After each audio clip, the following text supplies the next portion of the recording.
Assalamualaikum warahmatullahi wabarakatuh.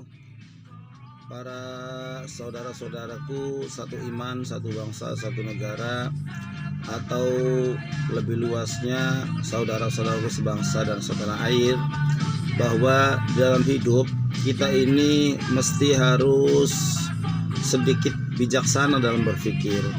Artinya ketika kita dalam salah satu persimpangan dalam ideologi, maka hendaknya kita memilih ideologi yang paling mengena di hati kita. Artinya jangan sampai kita ini hidup di tengah-tengah orang yang tidak nyaman, membuat kita tidak nyaman istilahnya.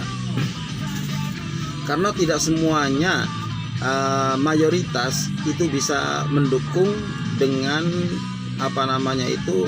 yang menjadi satu pemikiran kita. Maksudnya begini loh, belum tentu kita ini punya pemikiran dan punya pola pikir yang ekstrim, kemudian mayoritas lingkungan kita juga sepertinya orang-orang itu adalah mendukung kita, tapi kenyataannya belum tentu kan. Seperti contoh saja ya, barangkali kalau saya contohkan dengan contoh yang lebih jauh ini mohon maaf. Periode yang lalu itu Amerika Serikat atau USA, United Serikat Amerika kalau nggak salah, itu punya presiden yang namanya Donald Trump. Donald Trump itu kita semua sudah kenal atau banyak secara umum mengenal bahwa dia itu adalah seorang yang sangat rasis. Artinya orang yang suka mendiskriminasi kelompok-kelompok yang tidak sesuai dengan dia.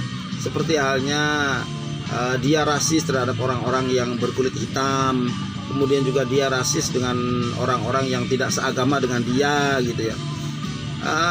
Dia pikir bahwa negara Amerika Serikat itu dengan jumlah penduduk yang terbanyak ke berapa di dunia gitu, kalau nggak salah kedua atau ketiga gitu.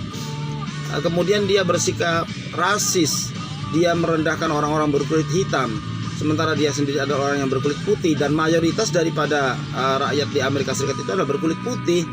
Dia berpikir bahwa seandainya dalam pemilu nanti dia kembali mencalonkan diri, toh dengan orang-orang kulit putih yang satu level dengan dia pun merasa itu sudah mengungguli daripada orang-orang yang dianggap rendah oleh dia gitu, seperti orang yang berkulit hitam, orang yang beragama selain dari agama keyakinannya sendiri.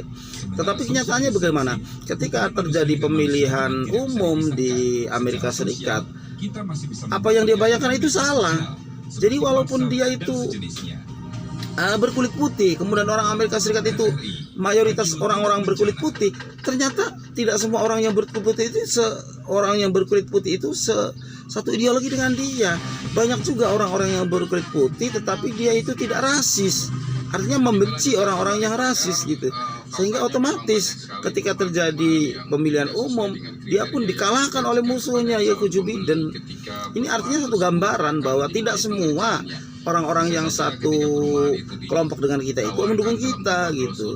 Jadi kita mesti harus berhati-hati sendiri, harus lebih waspada, harus lebih, intinya introspeksi diri gitu ya. Ini hanya sekedar masukan bagi kita itu menapaki kehidupan. Mudah-mudahan ada manfaatnya. Wabillahi taufiq wal hidayah. Wassalamualaikum warahmatullahi wabarakatuh.